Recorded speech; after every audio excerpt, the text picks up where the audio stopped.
And then if you are choosing both of them to do, which I did as well, you can choose to either do it at the STEM or the Global Studies concentration. I personally did mine at the STEM fair, which is held at night here at the high school, and I did mine on concussions and concussions within student athletes, specifically at Rutland High School. So each participant was able to learn about a topic that they were passionate about, and really see where their calling lies. So really see where they want to put their education for college or somewhere else in when they graduate from here. So Delaney chose to do Psychopaths in Our Society. Yes. So she chose something that she wants to go into further. So it's something that she'd been interested in before, and she really did some research on it, and it's what she's going to be studying partially in college. Same thing here, Elizabeth, wide awake, chose stress and standardized testing. So you don't just have to choose something you're passionate about for college, but something that interests you. So at this point in time, we were all really stressed about college and what we were getting on our SATs, and she's like, well, this has got to be something to do with some new breakthrough research. So she really went into depth on this. And then myself, I did the repercussions of concussions. So I really went into depth with research with Ron Savage, who's a neuroscientist, and he's collaborated on concussions and traumatic brain injury projects, such as the brain injury sect at Columbia University. And I also interviewed Michael Collins, PhD, Brandon Egan Brown, and Catherine Sendeker, who have all done great research within concussions. So,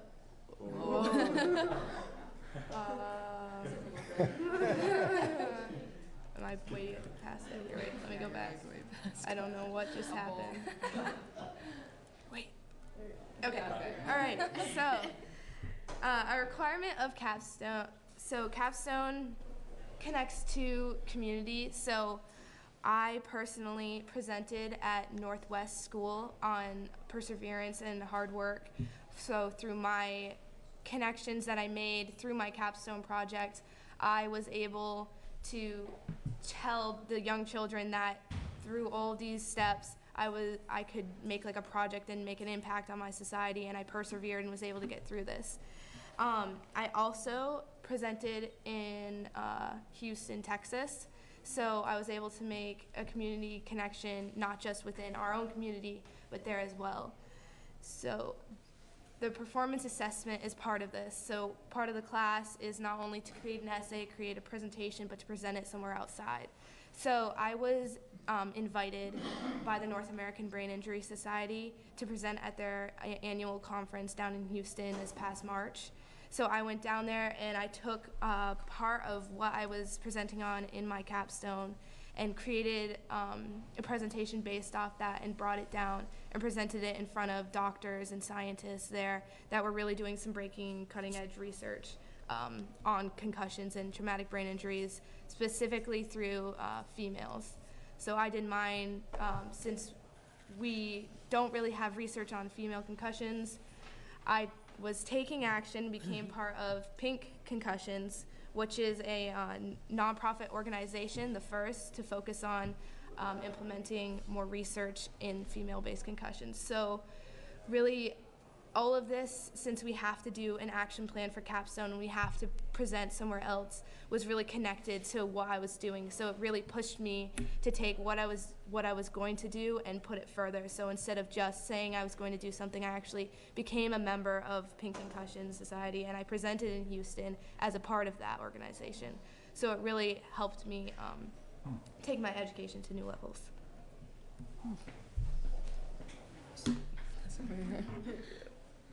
So I'm Delaney. I'm also a senior at Rutland High School, and today I'm going to talk to you about the PLACE internships that are fairly new at our school, but they have been awesome so far. So PLACE stands for Promoting Learning by Activating Community Engagement, and they're student internships that anyone, right now it's mostly upperclassmen, I think, that are taking part, just because we have to transport ourselves right now. But it's taking part somewhere at a local business or place within the community, like something that has to do with an interest. So for me, I have always really liked like crime, studying abnormal behavior. So I decided to intern this winter at the Rutland City Police Department for a few months, and that was amazing. I was able to reach out to a mentor who guided me through the internship, helped me branch out to other departments such as the criminal justice system, the courts, and so really PLACE seeks to extend and apply education through learning outside of the classroom. So what we learn here doesn't always tie to a career necessarily, and so something that interests us in the classroom can be applied outside in a real life job. So the PLACE, right now, PLACE internships are currently optional, and they are open to most all students. And HOW right there stands for habits of work. That's like the most critical part of PLACE because it's the initiative of the student. It's the responsibility of the student to make sure they're on time for their internships, to make sure that they're completing all of their requirements, and it's really promoting independence and responsibility. So PLACE internships, as you've heard, we have the Global Studies and STEM concentration and also capstone at our school. It can be tied to either if not all of those things. Mine was tied to all of those things. I'm a Global Studies and STEM concentration student at the high school. So with PLACE, for example, if you are in the STEM concentration, you could intern at GE or any STEM-related place. Global Studies, you could work with like the Downtown Partnership, just for example. So this is kind of the rubric for PLACE, and it's basically the goals of the PLACE internship are aligned to the Vermont transferable skills, which Connor briefly mentioned at the beginning.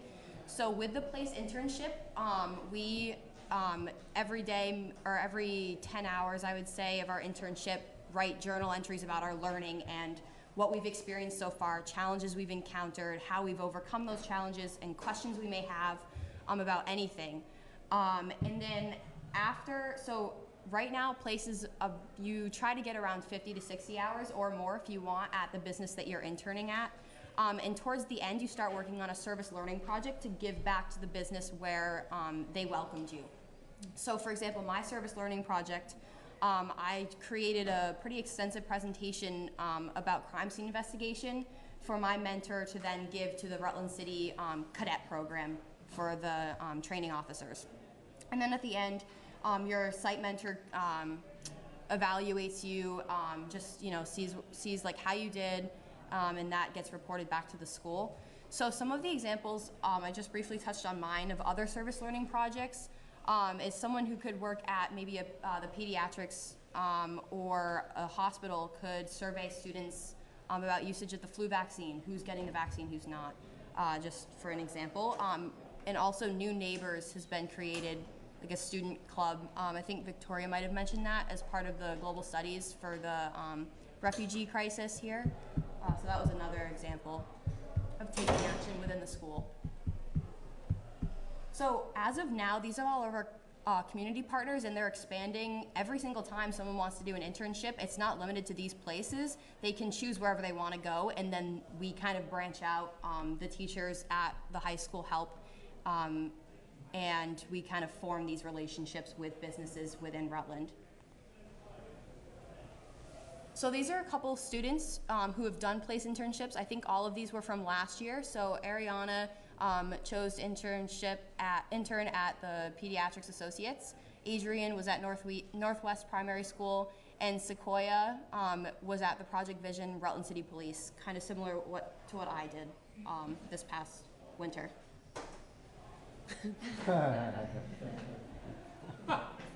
Cora's picture in there. Remember that picture? Yeah, I love that. So coming back to me, I'll be giving the conclusion. So this is kind of just one of those word pictures of what students say in terms of feedback about Capstone. And so you can see all kind of the positive words, but also in there notice the words that are things like tiresome or hard work or frustrating. It's not all easy, and these projects are a challenge, and that's the goal because we're learning from these challenges. So this is just kind of a useful way of visualizing that and the different kind of emotions and outcomes that students have gotten from engaging in capstone projects. So in place, we have some different just kind of statements. This is from Emma Murphy, who worked with the Rutland Regional Medical Department. So I won't read what she said, but you can read it. And she was just talking about all the different experiences that she's been able to kind of gain from this, and how different it is from a traditional classroom environment, and how she's able to see so many different people and different kinds of learning that she would never have been exposed to before. And then also going off of that is Lily Schillinger, who was a place intern with Rutland Welcomes, and that was our club, like some of us have mentioned, about the Syrian refugees that were coming to Rutland last year and welcoming them.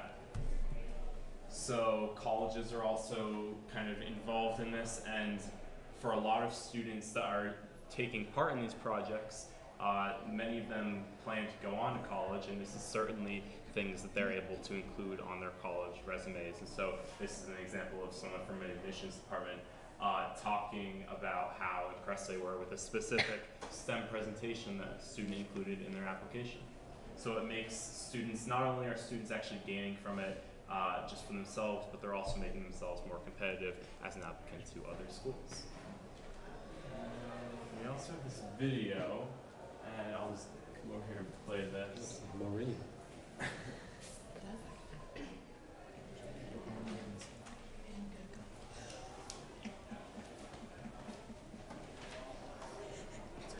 As low as we can play this.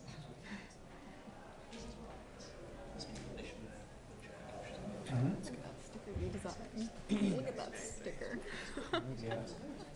I know you guys did a good job with that. I just got If not, it's fine. Yeah. We're gonna have a connection problem, that's fine. This is lunchtime. Okay. So we're facing competition with people at lunch. Yeah. All the kids on their phones. Stuff slows down. I can, Mr. Olson, if you want me to turn on my hotspot, I can. Oh. It's fine. I can turn on my hotspot from my phone if you. I don't mind. Okay. Alright. Great. So now just kind of finalizing this and talking about the different enrollment opportunities. So this initiative didn't begin that long ago. What was it? 5 years? How many years? Yeah, in 2013. So you can see it started off kind of small, and we've still only grown this.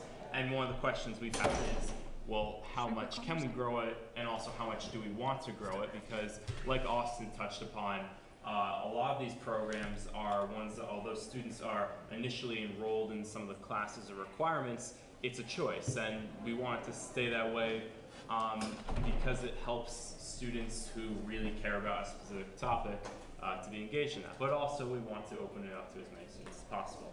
So you can kind of see it ebbs and flows, but generally we've been going up in our enrollment, and we're kind of figuring out what the right size is for that. And it's really based on the interest of the class, because if there are a lot of students interested in it, we try to be able to provide access to that. And really we're not about like turning kids away if they want to be part of this program. You have to apply? There is an application, but it's mainly based upon if you can meet the requirements, so your different volunteer hours, and if you have all the different class requirements and extracurriculars, and then you show that you have a focus of what you'd like to do, and you show that you'd like to be part of it, then you're good to go. So that is the application process, yes. And then again, here's just the place enrollment. So this program was even more recent than capstone programs, but next year especially, we're going to have a lot of place interns, which is really cool and exciting to see. So that's another kind of avenue that's opened up that even I wasn't too familiar with this year, but it seems like a lot of students are really starting to take advantage of it. And here's just looking at global studies versus STEM. About even numbers, and often students will go in both. So like some students mentioned, someone will have a topic that overlaps between STEM and global studies, and so they can choose to be part of both concentrations. And so next we were just kind of talking about what the kind of further questions we have. Like I said, what is our capacity? What would we like it to be? How can we engage more with other students who are involved and try and pull more of the student population in? and how we kind of reached the ideals that we want to with Capstone. So those are just some things that we've been thinking about, but overall, as you can see here, the student experience has been great. And I'd also like to thank just our administrators and our teachers and our Roland Fellows for being able to make this stuff happen, because it's certainly stuff that is going above and beyond what's required and is not necessary for most high schools, but it's great to have the opportunities here. So that's it, and now we just have a panel of students available to answer any questions you may have. So first of all, I mean, I just think everybody. I mean, I just think we should like. Yeah.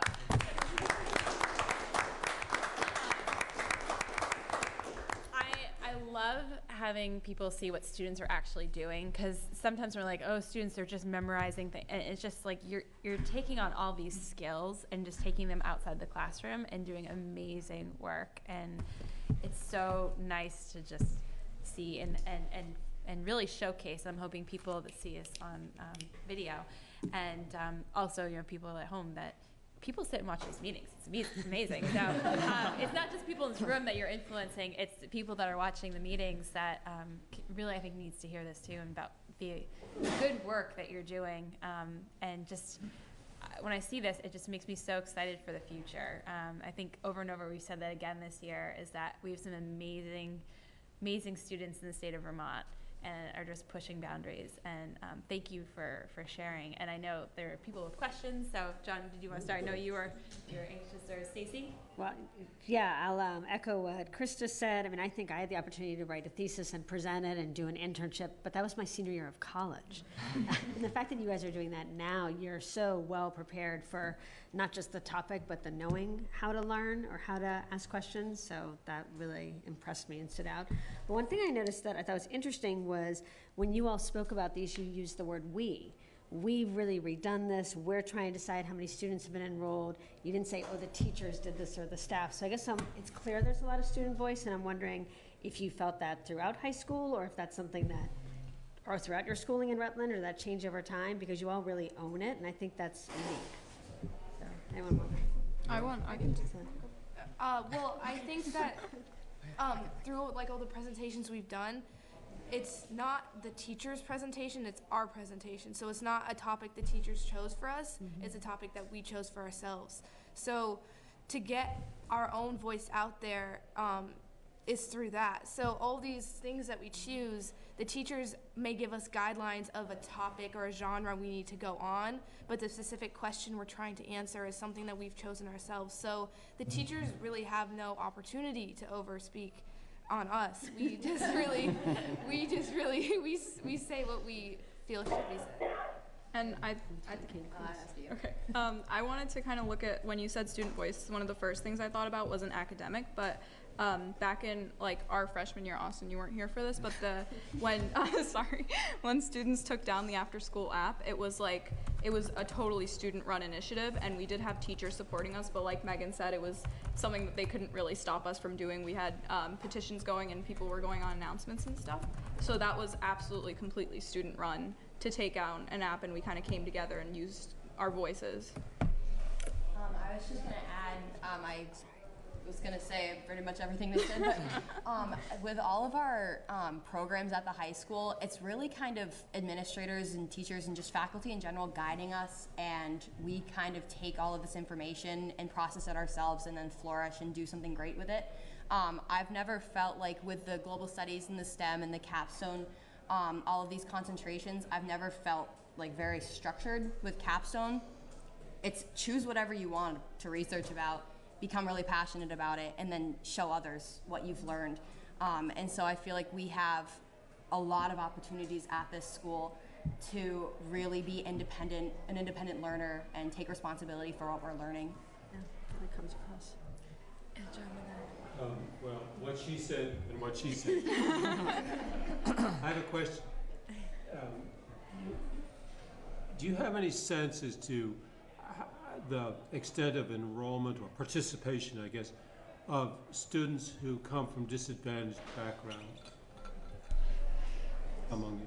I think it honestly is a little disproportionate that a lot of kind of like they were saying about student involvement, we're given the opportunities to make these decisions for ourselves. And if you come from a household with supportive families, it's a lot easier to make those choices and to make those decisions, to take advantage of the opportunities. So I think that's definitely somewhere we Do you have any thoughts about how some of those obstacles could be mitigated on behalf of? Well, I was, when we were kind of starting up the PLACE internship, I was actually a part of the committee with the Rowland Foundation. And I remember back then we would talk a lot about students who were coming from disadvantaged backgrounds and how we could integrate them more. And some of the first students that we had were kind of, here's an opportunity for you to extend your learning if you don't prefer sitting in a classroom, if you don't prefer any of that. And teachers offered those students, when we were first starting up, like you saw the numbers, they were very low. Teachers offered those students some of the first positions of, I know this would be a better fit for you, and I know you could really thrive here. So if you choose to, and like Victoria said, it's a lot of it is practicing like global citizenship and just a matter of this is your responsibility. And a lot of those kids did take up that opportunity, and they went on to do those internships and gained a lot from them. And Delaney, do you want to answer that too? Specifically with the PLACE internships, the teachers and the faculty have been really, really good about getting kids involved and making sure that they have the opportunities to be able to get to the places. So I know that there have, permission slips and everything, but some of the teachers have taken initiative and have offered rides to the students to be able to get them places, because obviously underclassmen, most of them can't drive. I don't have my own car. A lot of upperclassmen don't. And so just making sure that kids are that's a big thing, physically able to be at the place that they're learning. Mm-hmm. Yeah, Peter, and then back to Mark. So you have required courses, I assume. Are these incorporated into this program, or is this additional? Yeah. Which program? It's kind of a mix. Like for freshmen and sophomores, it's required to take global like English and world history and art science and math courses.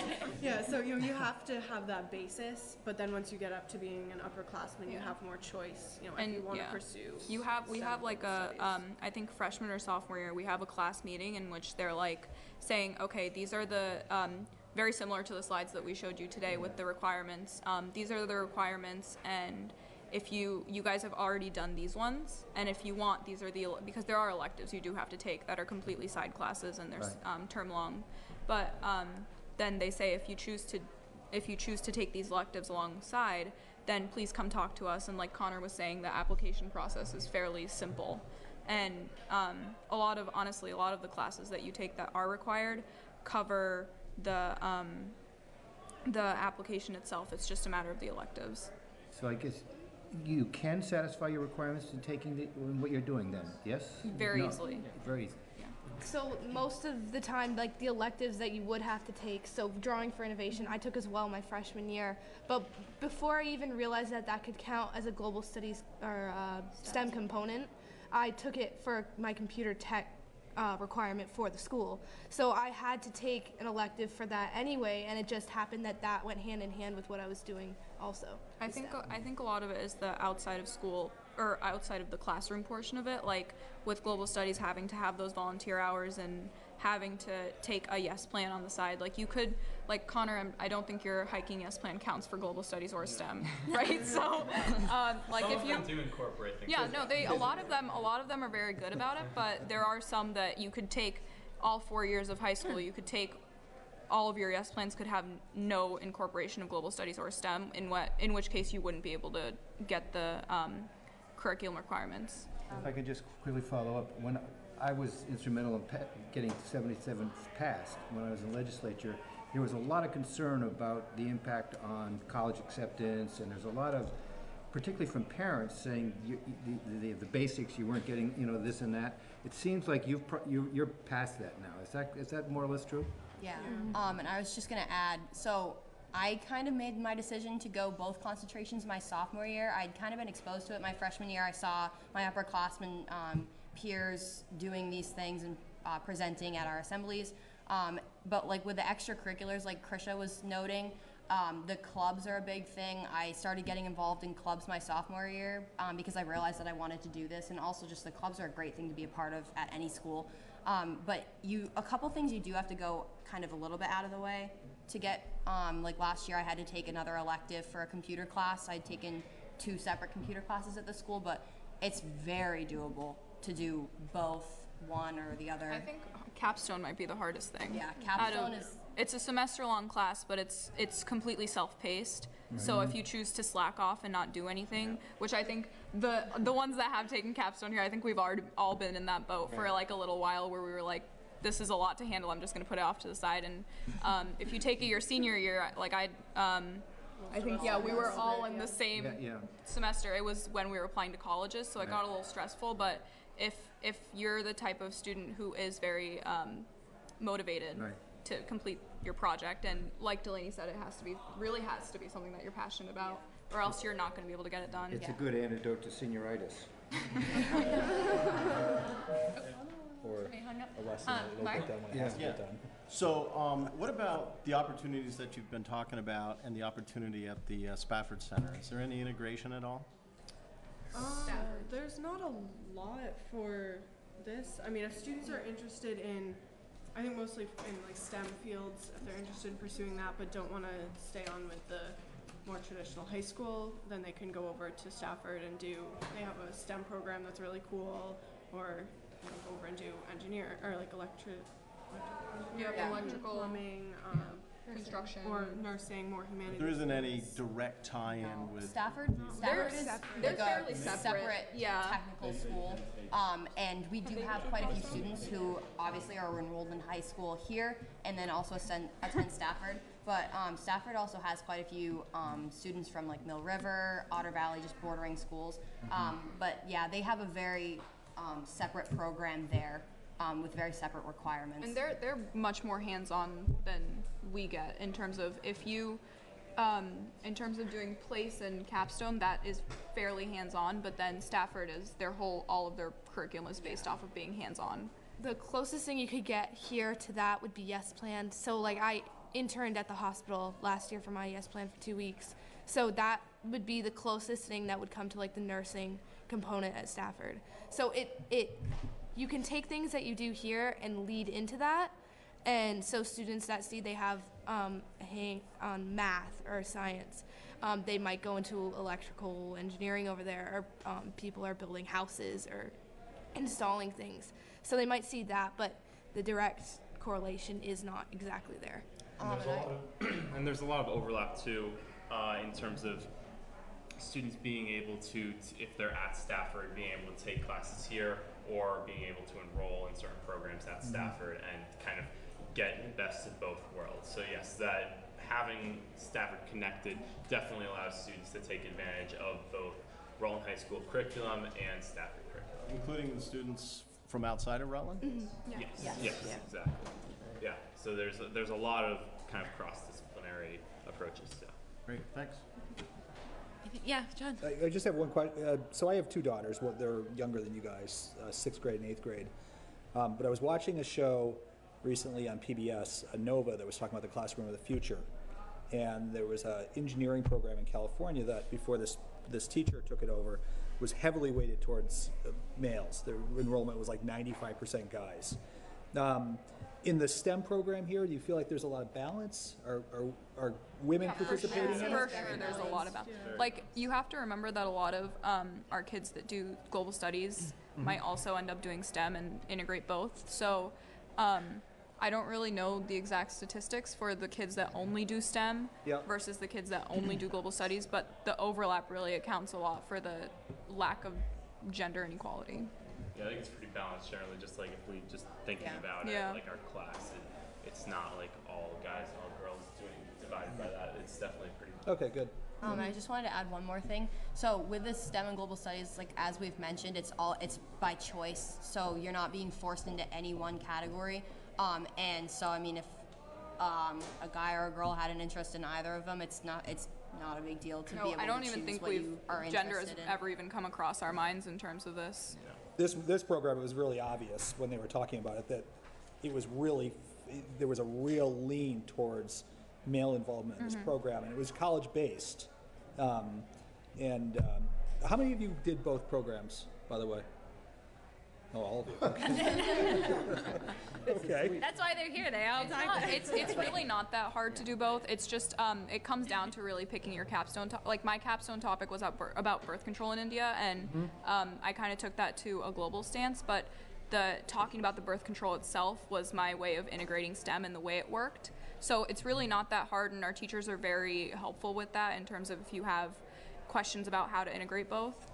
Okay. And there's also just kind of a balancing of the schedule. You know, like if you know, the earlier you can figure out that you're doing one or both, then the easier it is to set your schedule up so you can get in all of your core classes and all the electives you need and all of the extracurriculars you need, and it does work out. You know, it's a commitment, but it's worth the time. When I was signing up in 8th grade, that's when I signed up for global studies. So I signed up for global studies first. So I had to sign up at Rutland Town School, which is where I went in the spring. And so my guidance counselor was like, hey, there's this concentration you can do. You'd graduate with it. You could see it with all your studies. Do you want to do it? I said, yeah, of course. So when I came in the fall, then I saw there was STEM. And so I had already signed up for all the classes I would need for global studies. So really all I had to do was take 1 or 2 classes the year after for STEM. So I said, of course, I'm going to participate in that as well. So the guidance counselors and the teachers here really do push for these concentrations, and they do show you information. So we have class meetings that are based purely on informing students about these concentrations. So we're all really knowledgeable about it by the time we are sophomores. Could you talk, because you said that you transferred in, correct? So, or they were saying you weren't around freshman year for something? I'm a year below them, so. Oh, okay. Yeah. We're all seniors. He's Oh, okay, so just I'm poor junior. below, Okay, so I didn't know if that's how it works, still love but you. had something to. Yeah, we've talked about like this whole time about how it's really student run, and like I'd just like to mention that we do like to, we're able to say, oh yeah, we can do this on our own, like we got this, but I don't think any of this could be possible without all of the teacher support and the guidance counselors.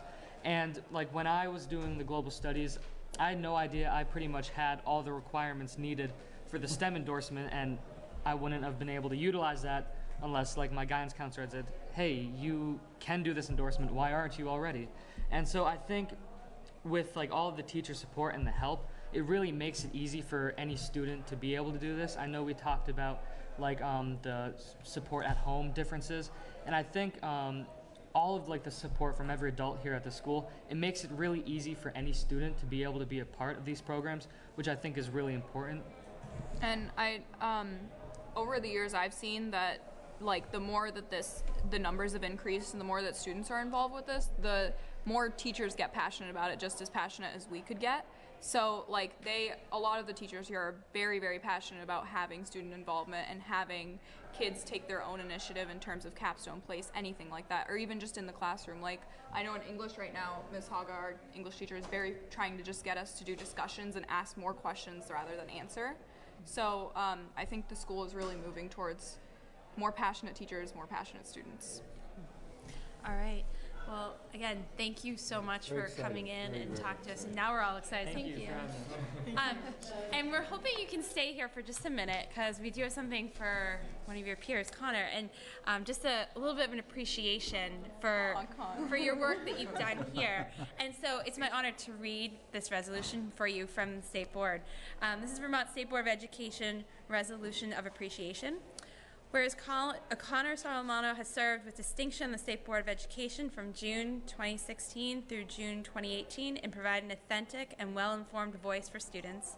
And whereas Connor has drawn deeply from his experience as a student representative to the Rutland School Board, member of the Standards-Based Grading Committee, Seminar for Amplifying Student Voice, attendee of the Vermont Principals Association Conference on Developing Vermont Student Leadership, and whereas Connor's opinions have shaped and formed his well-rounded experience as a leader in academics, athletics, that's why I used to leave early today, for athletics, cultural exchange programs, and volunteerism.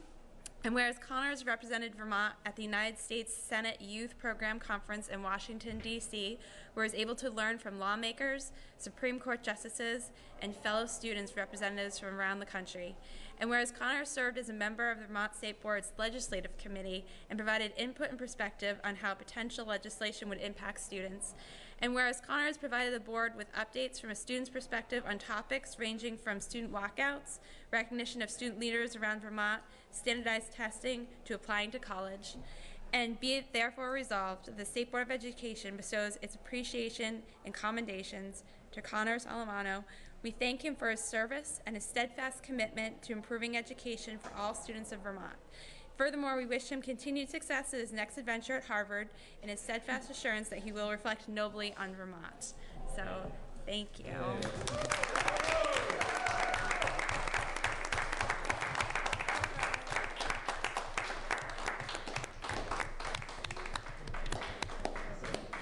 And John has a presentation of, Hold it up, Connor. and John has a presentation of something a little bit special that only he could be really the one to think of The box looks for this familiar. present. Yeah, it does, doesn't it? Well, I hadn't planned a presentation, but I guess I will. Oh, it's the politician in you, you can do it. So you'll have to bear with me. Fair Harvard we join to Billy throng, and with blessings surrender thee all. By these festival rites from the age that is past to the age that is waiting before. O relic and type of our ancestors' worth, that hast long kept their memory warm. First flower of their wilderness, star of their night, calm rising through change and through storm.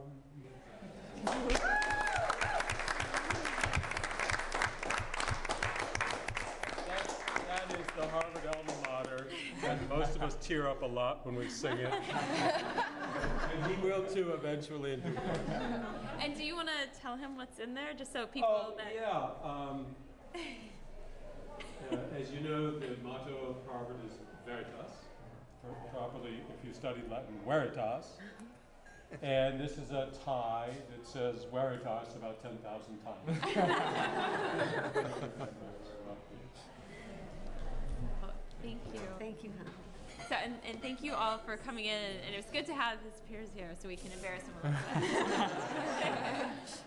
And so, at this point, thank you so much. Yes, you were terrific. Yeah, I mean, really inspirational, and I was glad we had some lawmakers in the audience too, and and got to come in and see our students. And again, you make Vermont so proud, and and having you on the board's been, I think, the best part of being on the state board is having student perspective and voice, and having a student here every meeting, but then also the students that come in and bring in that extra information. So.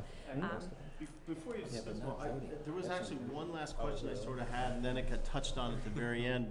And I wonder if I could ask, and this could also be for the administrators or the adults in the room. Governance is important to me, extremely, having a continuity between pre-K and 12. And it seems to me like part of the reason for the success of these programs or these opportunities is that you're starting to hear about it before you get to high school. Is that correct? Yeah. And that there's buy-in at the adult level, at the the administrative level, and because ideally I think that's what we would like to see throughout the state, and I think Act 46 is part of the reason to drive these governance projects along. So it's really great to see what you all have said about your opportunities, because I think that's an example of what a consistent, continuous school district can do pre-K 12. So thanks. Well, and really, thank you. And we have several guidance counselors and a wonderful science teacher here who are appropriately complimented by our students. These guys, they represent the entire school of Leonard. Would you mind introducing them just so we can? Jen Wigmore, Dr. Myers, Amy Kahn, and Erica Wallstrom. Science, guidance. Great. Thank you. So at this point for the board, I believe is lunch. All right, we are coming back, and we are finishing up lunch. And Haley, you have the hardest job is trying to tell us what's happening at the State House. So just kind of a recap, and then I know right now the governor is actually having a press conference and talking about sort of the next steps. So we're kind of getting the one piece of it, and then on our way home, listening to the radio, we'll have to get the second piece, I guess. So if you just want to introduce yourself for the record, and then give us an update on where we are. Sure. So for the record, Haley Jones, Director of Communications and Legislative Affairs for the Agency of Education. While you're eating lunch, I passed around my handout. Some of it has pieces from my last update because we're still waiting for the final versions of some of the bills, including special ed funding. Luckily, Emily Byrne filled in some of the blanks, but if things don't look complete, it's because we're still waiting. I tried to include just the things that you guys might care about. Voted on them, but we still don't have I don't have a clean version to look at to write up for you guys. Yes, but I went through some journals from the House and Senate to try to compile it the best I could. Okay. Yeah. So I tried to include just a lot of the things that you guys have been focused on.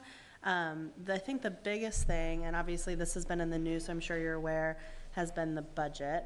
The governor said he'll veto it, and then last night he announced or sent a letter to the House Speaker and the Senate Pro Tem that he'll be calling them back next Wednesday, and they're hoping that it will only last until Friday, or through Friday. So we could have a new budget, but it could look very similar.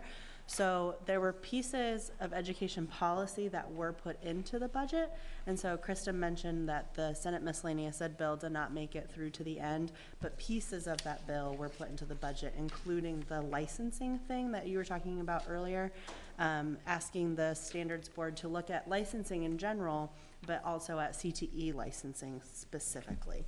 And there is a section of that has an exemption for the CTE teachers at St. Johnsbury and Linden Institute's CTE Center. So I provided some of that language. I'm not going to read all of this word for word because that'll be boring, but other pieces of the budget include language for a study for the interstate school district, possible interstate school district between Stamford, Vermont, and Clarksburg, Massachusetts.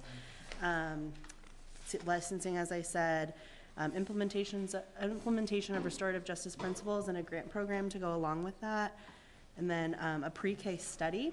Pre-K, as we talked about earlier in the session, was part of the miscellaneous ed bill, and it went through many iterations. Because the miscellaneous ed bill didn't end up passing, instead Representative Webb came up with, and a few others came up with some language to do a study similar to the DMG report that looked at special education, an independent third-party study, and I laid out what the study will consider if you're interested in that. And then a few other things that passed were H919, that workforce development and CTE bill. Heather's not on the phone, but if you have any specific questions, I would talk to her about that. It looks very similar to what I talked about last month. The special ed funding bill, as you were following, which does include the weighting study that Bill asked about earlier. And then there's also a bill, H27, which is about the eliminating the statute of limitations on prosecutions for sexual assault.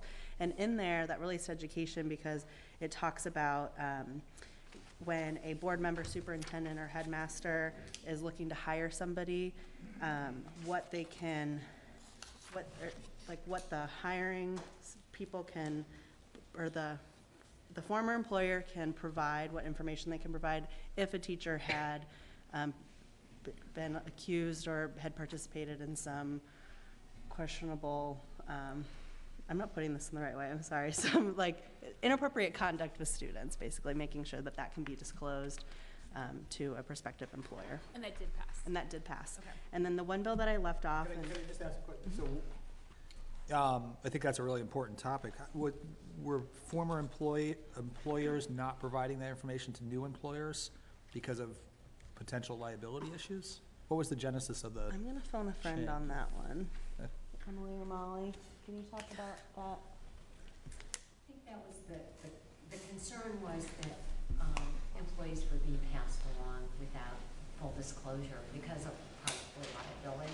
So Yeah. it's like in the employer. When you mean passed along, mean, Maybe hired by another district and the former one wouldn't disclose everything they knew. it's curious, I mean, I'm sort of a veteran in that, and there's code language that's often, you can read between the lines, you know these people are coming with baggage, but it's coded. But it is a big issue, though. It is a big issue. If I It say, shouldn't be coded. It if should I be really say- clear for our students. Yeah. it should be clear cut, but if I said, my lawyer has told me not to discuss that former employee, that's probably pretty clear, but then you're left wondering, Yeah. what is it? Nothing related to that, but, okay. I was just curious if that was, But again, it could be something like you were saying that it wasn't illegal, but it was questionable, and that's where the kind of the gray area. And so this one gives a little bit more meat to allowing those things to be told, which is a positive. Yep.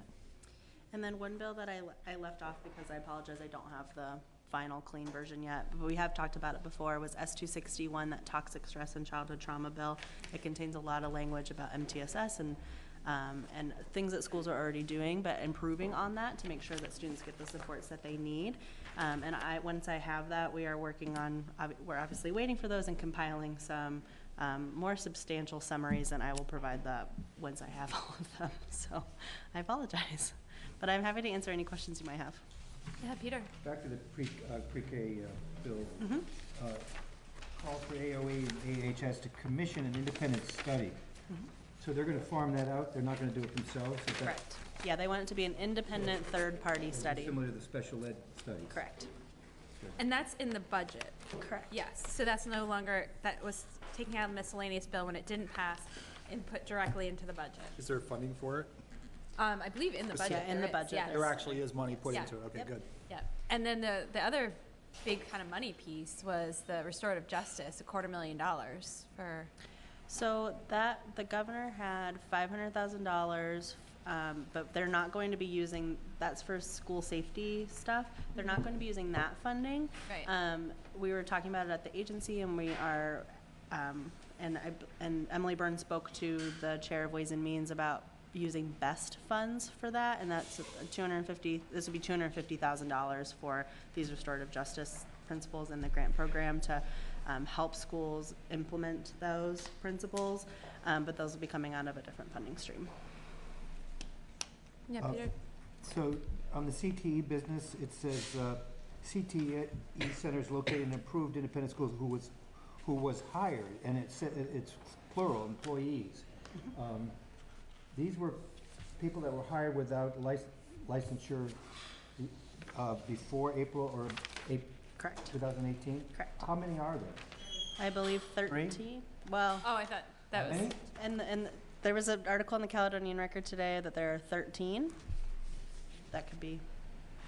That's all the Just information I as a have. side note, you probably all know this, but St. J and Linden as independents can set their own tuition rate because they have CTEs. They're not bound by any kind of state rate or whatever. They do that on their own. Correct. So they do have, exceptions on that front too.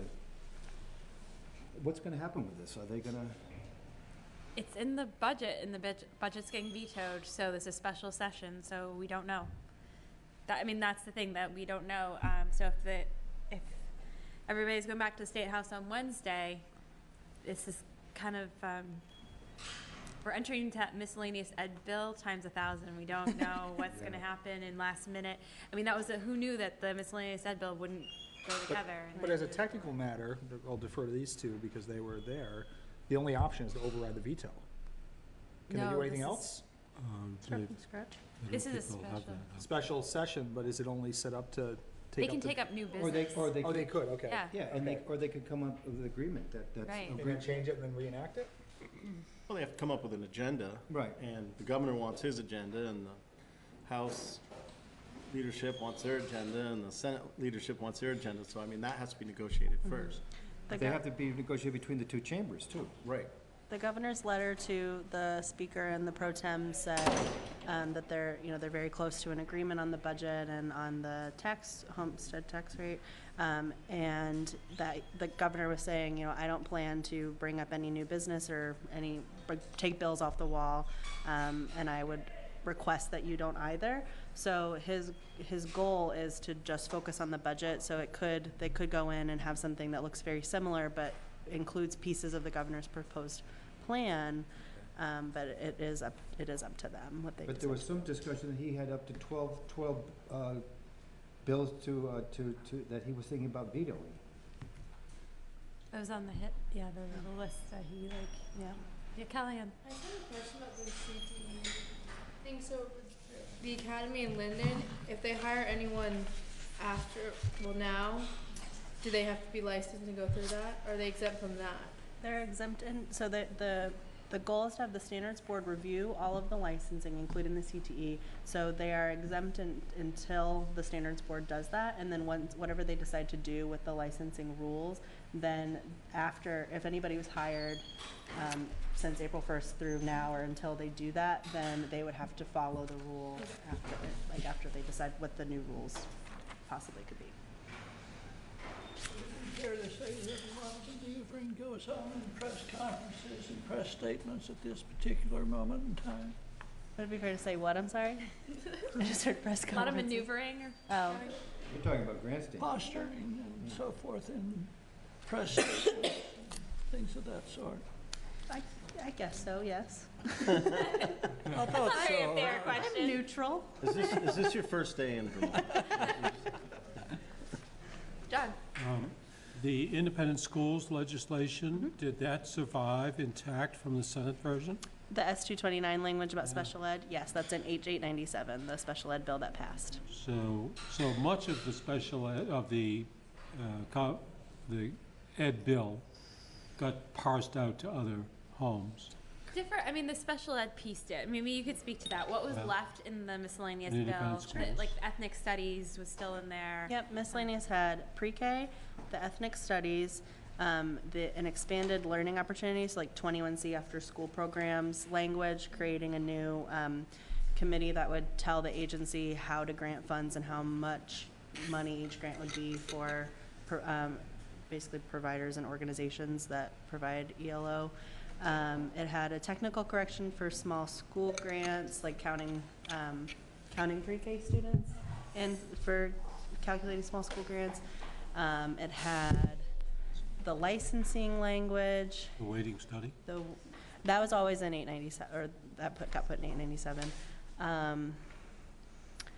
What am I missing? Pre-K was such a big chunk of it. What am I missing in there? What else was in miscellaneous ed? Pre-K, ELO, licensing, technical correction. That might be it. Ethnic studies. That might be it. Oh, radon. Oh, and radon, yes. Testing schools for radon, a pilot program for that. From just the scan, it kind of looks like the State Board of Education is on the outs.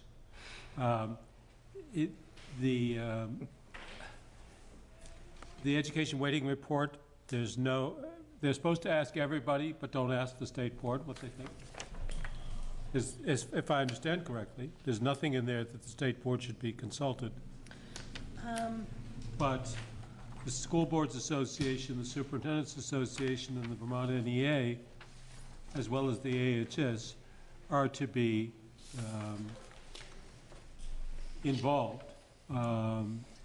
They're tasked with doing this. So it's just striking to me that there's no place for the State Board. And similarly, the educator licensure requirements. That doesn't go through us. I understand that the Vermont Standards Board for Professional Educators. I guess I just sort of wonder about that.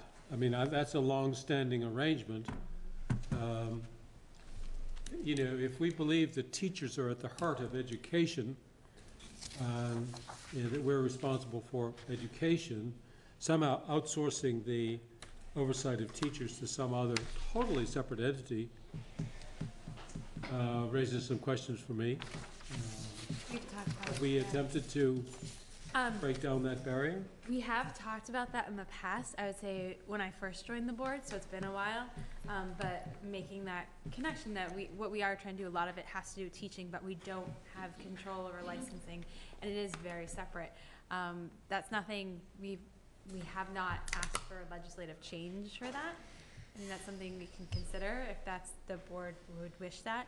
I also know that this session they're trying to protect the state board, knowing that we have the state plan coming up and knowing that our schedule is going to be very busy.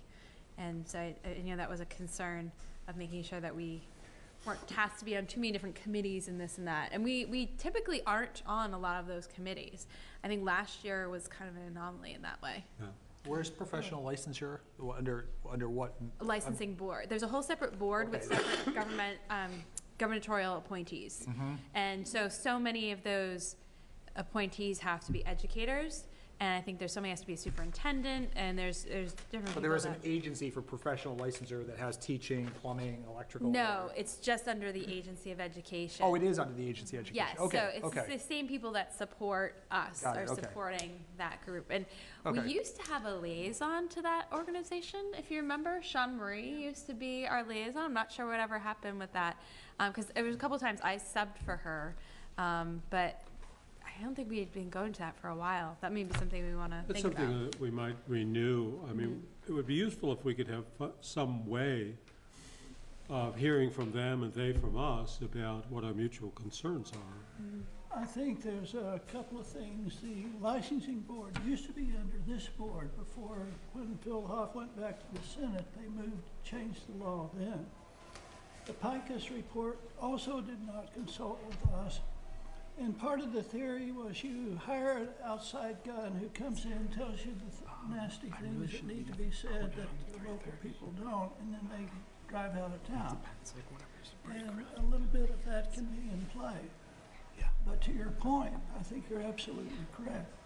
And I think part of that is us deciding that we want to sit at the table and putting ourselves in those kinds of positions and taking a stronger stance. I could reach out to them and see if they'd be open to a representative. I mean, just begin chair to chair. It's basically a peer review group, though, isn't it? No? No, I mean they just revamped the whole system. They completely changed the requirements for teacher relicensure. I know in the middle of when the agency was rebuilding the online platform, and then they changed the rules midway, and then had to go back and rebuild Alice. And that's the online system. It's named Alice. And so you will look, and it's not just peers. It isn't. It was more like that before? It's 50%. It's 50% are educators. And I think what you may be talking about is the way you get to your licensure is it gets approved by a local standards board. And that local licensing board, and they approve your credits or not, and then they pass it on to the agency. Is that renewals? Renewals, yeah. And if for starting there's a separate process. There's is it still the ROPA? Where you go through a process in the portfolio system. Yeah. Well, it's pretty clear that the board is being instructed to consider adapting new policy, not just administering existing standards or laws. And it feels like we ought to try to have a hand in shaping that policy. I think it would be fine if you just opened up a dialogue with the chair there, and we do find some means for this board to express its concerns or views to that board. And it's not a problem for you, but it's an opportunity for us. Yeah.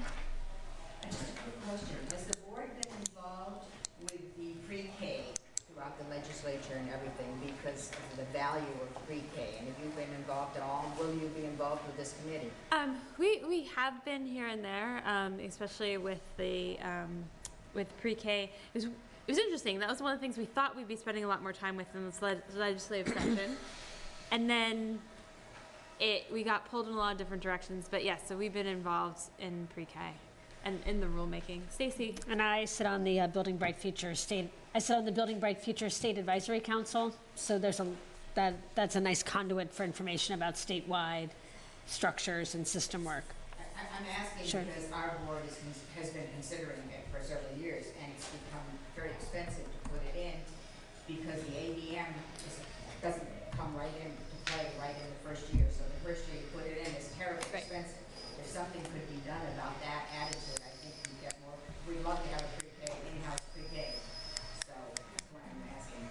No, that's mostly legislature. So, other board questions about sort of any information needed from Haley? I feel like we're gonna have to have another legislative update. We thought May was the last one, but probably June 8th we'll have another legislative update. And in the meantime, I guess are you gonna still put out a report on Fridays, or how are you gonna handle this special session so we can stay in the loop? So what's the sort of the plan? I can if you'd like me to. What I planned on doing was waiting to get all those clean versions and then writing up summary similar to this, because I would share them with agency staff and then also send them to you. And so I will probably have to wait until I can do the pieces that have definitely passed once the governor signs them. Right. And then with the special session, I'm happy to send another report out next Friday when they, fingers crossed, are really done. Okay. If that is helpful to you. All right, thank you, and thank you for your continued support and Can going I to say month. one thing quick? I really appreciate the written report. I feel like you strike a really nice balance of like a lot of detail, but not too much. I'm sure it's not easy. I'm sure it takes a lot of time. But seeing that I can't keep up with how fast things change, I really rely on these to help me understand where we are. So thank you. Yeah, thank you. I'm glad you like it. I would agree. Thanks, Haley. Okay. All right, so moving on, we are looking at item P, small school grant metrics. And we have Emily joining us.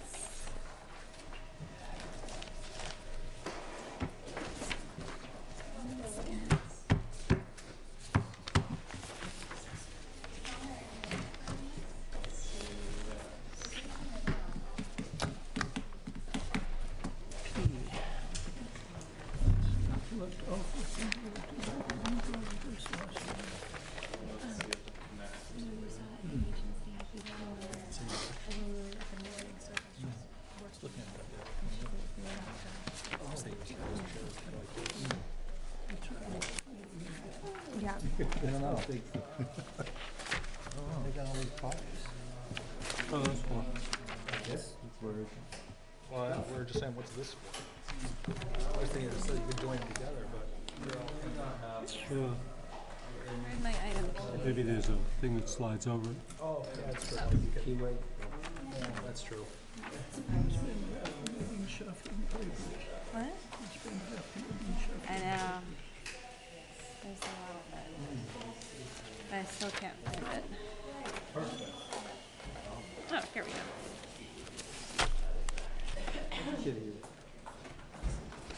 No, but I mean, what you Came up with 4.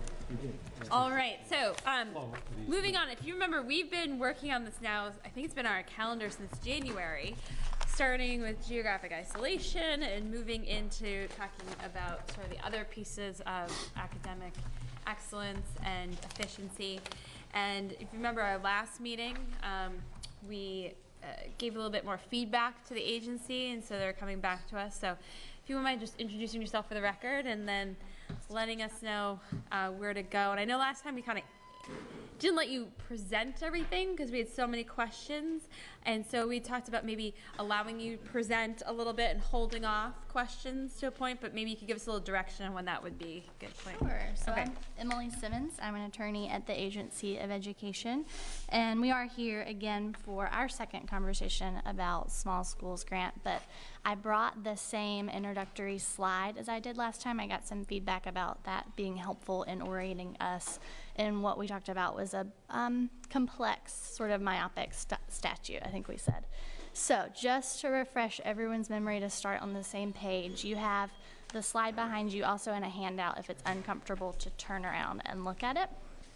And you have the text of the same statute represented here as the first slide of the packet for this agenda item. So same information presented in 2 different ways. So remember that in Act 46, the legislature looked about 4 years out and said in 2019, let's have a new statute governing small schools grants. And it reads, as you see here on the front page, that a small school still has the same definition as far as size, an average grade size of 20 or fewer. But then said the state board is going to look at 2 options that operate independently of each other. So you've talked about this, what we call the geographic isolation element at past meetings, and you heard a little bit about that during the public comment portion of today's meeting. But that's not what I'm presenting today. We're talking about the second half of the statute, which is the description of academic excellence and operational efficiency, which is broken down into 4 points that are in the statute, which we have talked about what metrics you will choose to measure these 4 points. So this is not schools that are geographically isolated. This is the other subset of schools that will be applying for a small schools grant next year and beyond. And can you just clarify, this does not apply to schools that merge, because under the law, those schools don't have to go through this process. They get to keep their small schools grant without applying, and that's part of the law. That was one of the incentives legislators gave. Yep, you said it exactly right. One of the several Act 46 incentives was that if any of the schools merging into a larger district were recipients of small schools grants, that school would continue to receive the grant in that amount going forward with no end date, as long as that school was in operation. So, Emily, there was a different name for the grant. Merger. On an ongoing basis. Act 46 referred to that money going forward as a merger support grant rather than a small schools grant. I think mostly to avoid confusion in the statutes. So, is there another clarification? Yes, clarification, because merger, the 3x1s and the 2x2s, whatever, at 49, they do not get to keep. They're protected by, in terms of being redistricted, but they do not keep. They're vulnerable to lose their. Their incentive package looked different, and they did not get to get a merger support grant, which was their old small school support grant, as part of being a standalone or existing district. Different people call them different things if they were the one. But any districts that were meeting if they were the same criteria under Act 153 and 156, those incentive criteria would. Okay, so now I'm going to start with my slides, and as Krista said, I think based on my experience last time, it might be best to take only clarifying questions on the slide that we're on until we get to the third to last slide, and I'll tell you, because that sort of wraps it all up. I think it makes sense to wait until we get there. Okay, so we can always refer back to the statute. I put in the blue box is the substance of what we're talking about today, just to isolate it for everyone. So on the next slide, which I'm not showing up here, so we're just working off of your paper packet, it looks like this. You have what you'll hopefully recognize as just a screenshot from the work that the agency is doing on education quality standards, reviews, annual snapshots. So you all have seen Amy Fowler's team present this different iterations of this graphic to you before. So what I'm showing you here is that the agency is already going to be, starting in December, showing districts these metrics: academic proficiency, personalization, safe and healthy schools, high quality staffing, and investment priorities on a level that you could look at your school in isolation, your school compared to your SU, or your school compared to the state for all of these 5 metrics. I'm thinking that an option you might want to consider is for your metrics 1 and 2 from the statute, which are measurable success in providing high quality educational opportunities and percentage of students from economically deprived background, what we've kind of been saying shorthand is the equity measure. You could use the academic proficiency measure here, and then we'll get to it in another slide, but for the third metric, which is the ratios metric, I'm thinking you could use the high quality staffing metric. So to dive into a little more detail about the first 2, we'll go to the next slide. Yeah. We have that data, we have that data on school level basis. Yes, it's on the school level basis. Okay. It's several levels, but one of the levels that will be reported in the snapshot is a school level. Okay, are they weighted? Yes, there are weights that go into, that lie behind these dots, if you will. You're going into that in the next slides, right? Yes. Okay. So stay tuned, Bill. All 5. Or minutes, Yeah. or- Yeah. So Okay. let her. Yeah, 'cause I think the next slide will actually help you. So, Question. thinking about the first 2 metrics that you've been asked to decide how to measure them, the first 2 are the academic excellence ones. First, just academic excellence of all students. Second, the equity gap measure. You could use the academic proficiency snapshot indicator, which includes all of the information in this chart and will be available for schools to show their measure against the statewide measure. So you could say, for instance, to satisfy metric 1, your academic proficiency of your total student population should be at or equal to the state's performance on the same measure for the same year.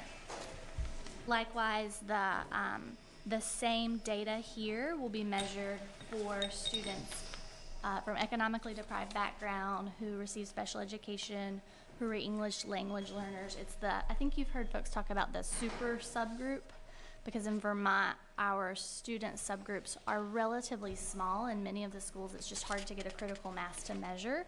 But if you put together the different protected class subgroups, you usually can get a mass that you can publicly show. So you could use for metrics 1 and 2 the data that lies behind the academic proficiency indicator from the snapshot. Can you just clarify for us, because part of the question in our last meeting was whether these scores from different grades could be put together to make it so that N size was actually something that was reportable. And I think what is also was in there at our last meeting was a discussion about growth score. So can you just talk about how this works in N size, and are the N sizes big enough with a 1 year? So a lot of the work that goes back several years behind the idea of the snapshot was that reality of very small N sizes in many schools, stopping us from having public conversations about student performance. So Amy Fowler's team that works on this data sat with me and walked me through this at a very junior level so that I could present it to you. But the understanding is that all of the schools that would be applying for Small Schools Grant would be able to be measured on the academic proficiency. I mean, they would have a dot, to put it in the simplest terms, It's an aggregate score. Yes. Across all grades. Yes. Which gets you well beyond. Even for large schools, this will be an aggregate score across all grades. So that'll be Sets up another set of problems for later. Okay. Before we get there, let's just understand. Yeah. Go on, press so on. Is there any clarifying questions on the high level concept? Yeah, so just to be sure I understand, you're suggesting that we use essentially the performance column, the ranking in the, I'm looking at slide 2, the performance column would address Metric quality, 1. Mm-hmm. and the equity index column would represent equity. Yes, that is what I'm offering to you as an option, exactly. And did you give thought to introducing the change indicator? So let's say a school is making they're not doing well, but they're making good progress. Is that something that we might want to consider? You certainly could. I'll tell you, I think that you'd want to hear the implications for the very first year. Will you have a change metric for the first year? But into the future, a longer term question, I think you could decide. I need to think about it in light of the statute. It's not something that I presented to you in the options today. The change. Is that captured in the growth score? I mean, would that be? Well, it's somehow captured in this annual snapshot. Right. I think I'm more comfortable saying that it fits with the statute to use the equity change for the second metric. Right. That seems to fit if you look at the language with the percentage of students and those students' measurable success in achieving positive outcomes. In terms of measurable success in providing high quality educational experiences, if you interpret success as growth, maybe that's how you would justify it. Not for me to say. Right. And again, looking at second slide, the overall snapshot, are there 4 levels of scoring or 5? This On slide, target, off target, yeah. this slide right here doesn't uniformly, it's not meant to show you all the levels of scoring, but there are 4 levels. 4. Yes. Being off the target, on the target, getting better, getting worse, something like that. Something like that. I think it's not meeting, I think it's not meeting, approaching, meeting, exceeding. Okay. Thank you. But that is not totally final at the agency level. That's just what they're talking about right now. We would never see numbers, we would simply see characterizations. Yes. In that language. Right, which are tied to, as we talked about last meeting, the underlying, columns are tied to the proficiency cut score and then divided from there. Okay, so let's move on to the second half of the metrics conversation for this flavor of options you could consider. So again, looking at the snapshot, you are supposed to be declaring a metric for ratios, and the snapshot includes several categories of data that speak to not only ratios, but spending per student. So the ratio question is actually most directly answered in this snapshot if you'll look at investment priorities accountability questions. It says, is the school adequately staffed to meet EQS? That is what Amy Fowler talked to you last meeting about. We could measure ratios a slightly different way than just a hard and fast number. That's what she was thinking of, so I've presented it here in this way. So you could say for metric 3, is the school performing equal to or better than the state average on the high quality staffing measure and the investment priorities measure? If you wanted to use the snapshot for the third metric. Okay, so as the opposite. You could say well, remember the statute says high student to staff ratios. So this page that you're looking at right now is the last page for this new sort of snapshot-centric option that I'm presenting. So are there any more questions on that right now? We're going to return to this idea, but the next page represents sort of a different flavor for establishing metrics. Okay. I'm sorry, Yeah. have you addressed the 4th question? I haven't because there's not, there's nothing in this, it's sort of the wonky go, no one. go kind of deal. Yeah, it is. Okay, so let's go on to a different representation of an option you got at your April meeting. So the first table on this page is actually a different version of table 5 from your April document, which I don't believe everyone will remember because they haven't stared at it as long as I have. But it was, in short, all students, all grade levels, aggregate tests for ELA and math, and looking at them together and say for criteria 1, would you like to require that a school's students are performing above in either math or ELA in order to satisfy that metric? This will make more sense when we get into some of the examples, but just to break down this chart, if a school's students were tested in only one level, just because of the grade configuration of that school, it would show up in this chart virtually the same way as a K-8 school that had more grades tested. So we would need to use 3 years of data to ensure that all the small schools had an N size that was reportable. So that's a caveat for this chart. Okay, so the other one, it was 1 year would capture all. At the April meeting, we were giving you an option we've moved beyond that option, but remember we were saying, would you like to declare a cutoff line for having enough reportable data as a school, and if you don't have enough, then you're sort of out of the running. And you all said, no, we don't want to go that way. Please only show us options that have enough aggregate data that everyone is showing reportable data for all measures. So I'm working in that universe. So in order to do that, we'd use 3 years of data. And for instance, on metric 1, if you were above in math, but say below that year in ELA, you would still get a check mark for metric 1 under this schema. John, oh, sorry. Clarifying. Emily, I'm getting confused. Are you proposing what you show in slide 4, 5, the one we're talking about? Yeah. Using the ELA, the SBAC scores? Yes. Are you proposing that as a possible alternative to using the academic proficiency? I am. So it's one or the other, but we certainly wouldn't do both. Is that correct? Certainly wouldn't do both.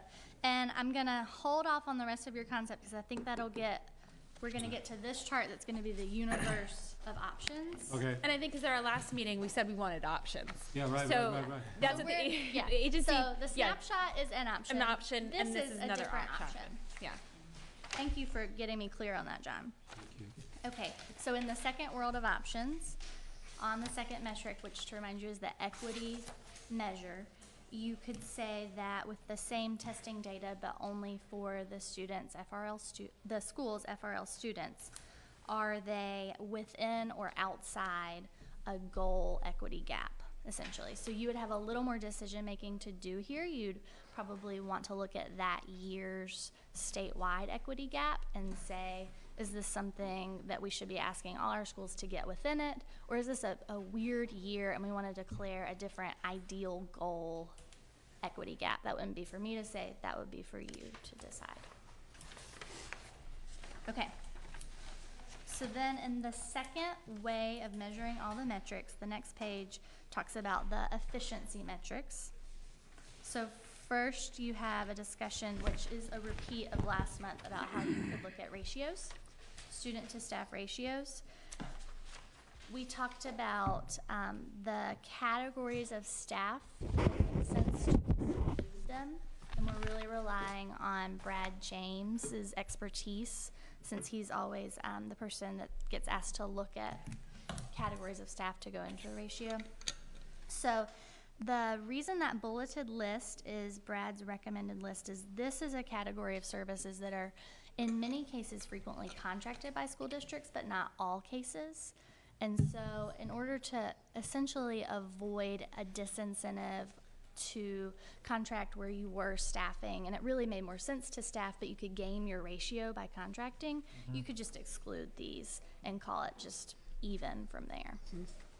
I want to correct my slide where I have that the current statewide average is 5.15. For this amount of staff, just in the typed bulleted list, that number should be 4.68. You've heard 5.15 used a lot in the conversations at the legislature. To get that number, you actually exclude more categories of staff than in this list. You also exclude special education teachers, English language, triple E directors, which is an early childhood program, and special education directors at the SU level. So just a note for you there. Can I just quickly ask, would that include like mental health and clinicians and that are coming in? Yes, if they were not staff who were giving IEP plan services or 504 plan services, then it would depend on the delivery of special ed, whether the school was counting a mental health clinician as a special ed teacher. Or part of the IEP plan? Right, yeah. Not my total area of expertise, so I believe it matters if they're giving services under a plan, though. Okay, so it's 5.15 with more staff categories excluded, 4.68 with just what I have on the slide here. I didn't want to get too tied up about the right ratio for this year because it changes every year, and I think if you took this route, you'd be saying something about the statewide average for that year and comparing folks to that, so just to keep in mind. Krista, could I just make one point of concern and maybe we can talk about it later? Wait until, because I think a lot of people have concerns, Okay. but if you have clarifying questions, ask those Yeah. now. Then wait until we get a little bit further. okay? Okay. Let's hope I don't forget. We're about to bring it all together, and I'll say one more thing. There is the language in the statute, right, that the fourth metric you're supposed to look at is a school district's participation in a merger study and a submission of a merger report to this board. And you had the conversation, which Peter absolutely correctly brought up, about the ones in some of those Act 49 structures. They're really the only districts that are in the gray area. Like John said, it's either a go or no go for everybody else. So I haven't given you two flavors of that. I've just said that's your decision. Considered a merger plan.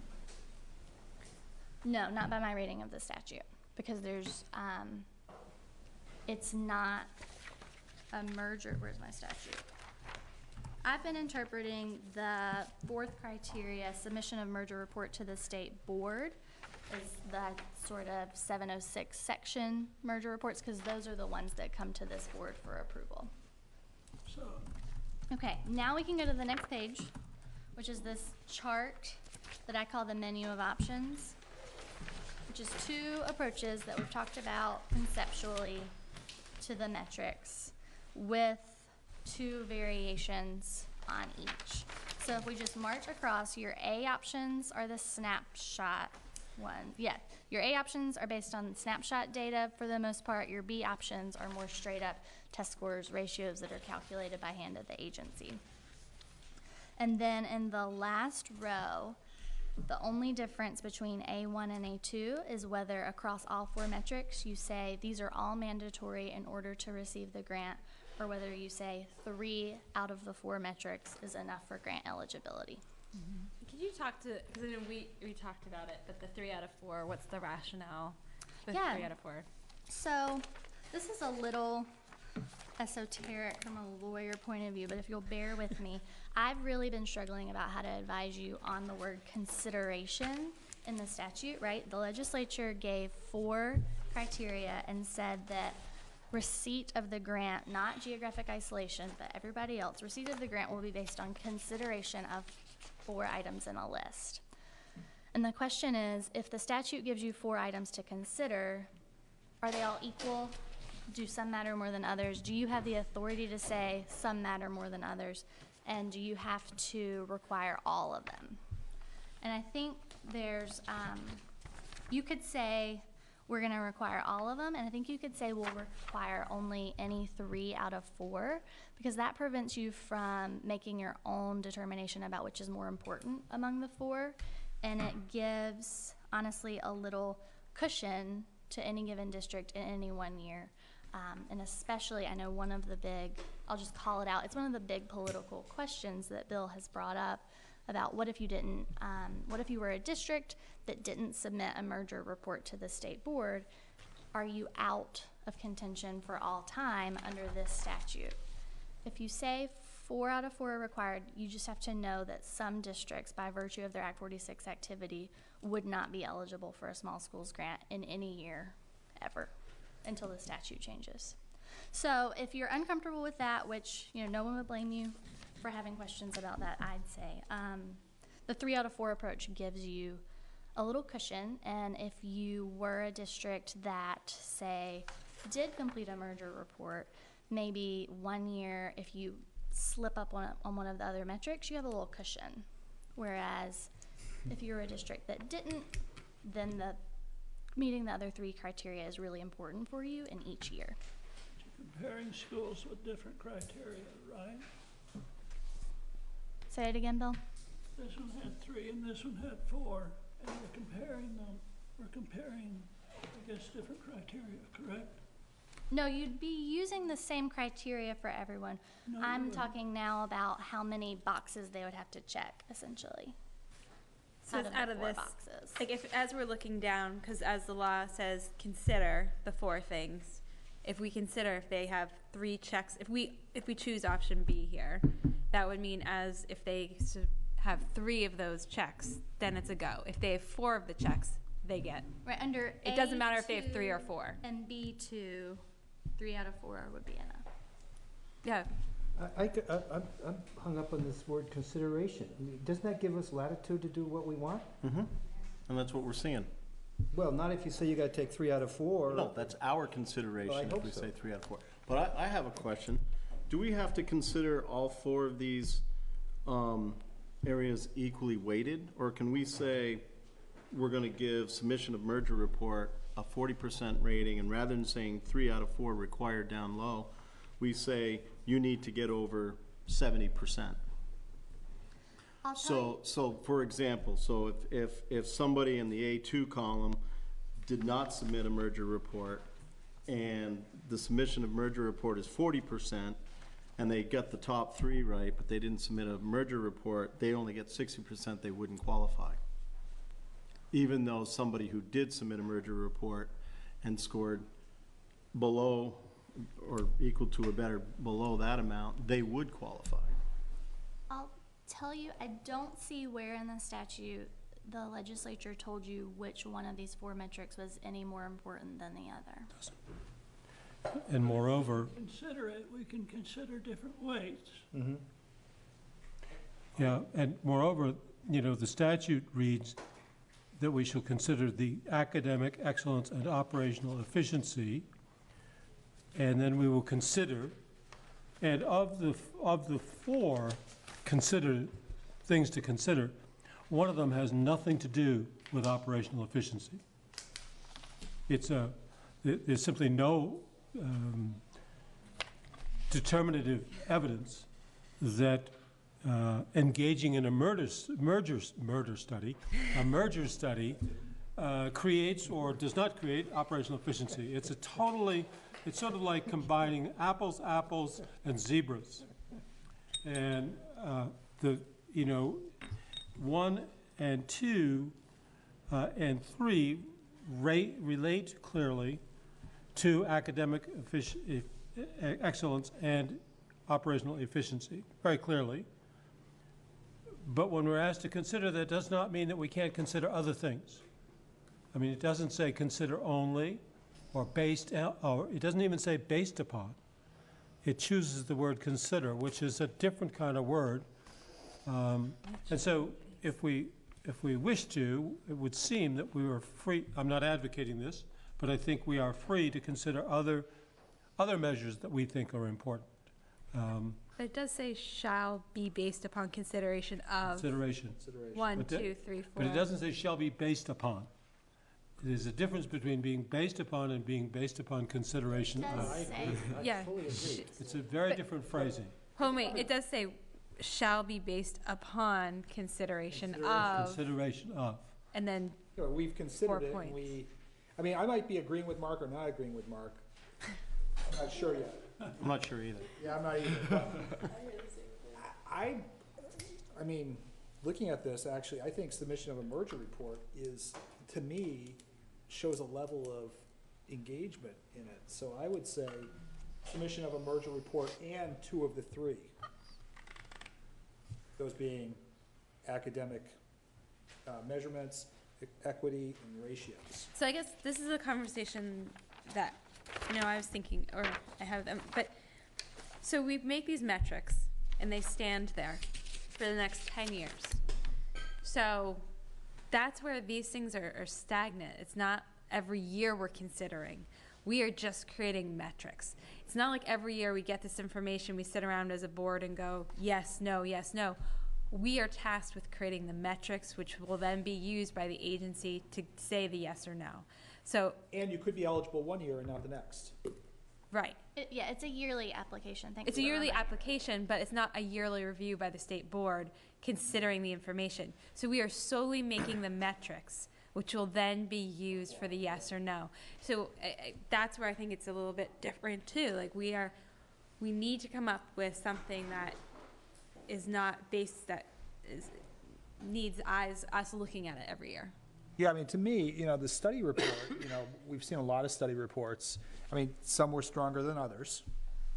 And then there were some communities that, for one reason or another, didn't do a study report at all. I think there's a whole bunch of reasons for that. But based on the fact that this is an Act 46 process, shouldn't actually submitting a merger report be one of the hurdles that you have to jump over? Emily, do you want to I don't want to respond to that. I just want to remind everybody that although this statute was changed in Act 46, in its implementation, it is totally divorced from any Act 46 processes except for this fourth criteria. Right. But I don't want us to think that they're wedded, so place it together. Then. Yep. Okay, so this is, we had asked the agency, we gave them feedback. This is what they came back with. What do people like? What do people not like? So we'll start with what they like, and then we'll let Bill speak. Can I ask a clarifying question though? Yes. In regards to what we're doing at this point in time, it's gonna come up for annual review hereafter. At the AOE, not by us. That's right, so what we're doing here, is this precedent setting in regards to how it's gonna be carried forth? Yes, that's what the legislature has charged us with. They have given us the charge of coming up with the metrics that will be used. The only thing that would change this would be if there was a weighting set, or there could be other, the grant itself could be changed by the legislature. Right. But as it exists, moving forward, not for this academic year, but starting the following academic year, the metrics that we use would But we have the ability determine to whether or change not. them over time. No. Never. This is a No. one-time deal. This is by June 30th. But we This can is never why- amend them later. No, and this is why we started in January talking about all of these different pieces, and it's very complicated. And there is a lot of moving parts, and the way it's written can be confusing, and been struggling through this. John? Well, I think there's a lot to like in what you've done, or at least in the options. I know that's surprising coming from me after our conversation. But I give you credit for hearing our concerns and responding. I personally really love the idea of using EQR as the results of EQR, the EQS, because, you know, we're all putting a lot of effort into that process, and we'd like to be using what we're learning from it in all kinds of ways, and this is an early way to do so. I also like it because simply relying upon SBAC scores has all kinds of weaknesses about it that Bill and others have observed about, whereas the academic proficiency as a rubric, if that's the right term, divides, as I counted, into 7 or 8 distinct questions, according to your table in slide 3. Was that 3? 8 questions. And you come up with a meets, exceeds, or whatever score on all 8 of them. So that to me is a composite view of what a lot of thoughtful people have decided represents academic proficiency. I think if we come up with some other measure, we're reinventing a wheel that's already been fairly well and thoughtfully constructed. And we're looking at the performance column only of the group called the performance column for 8 sub-metrics, if you will, of academic excellence.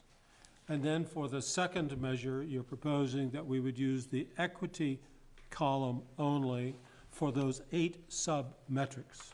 In other words, graduation rates, do we see achievement gaps there? Score rates, do we see achievement gaps? That seems to me to be remarkably elegant.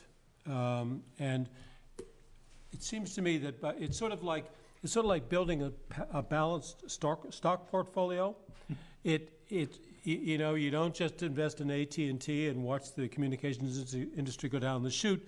We're investing in a portfolio of measures of academic achievement and or academic excellence and equity. Fund.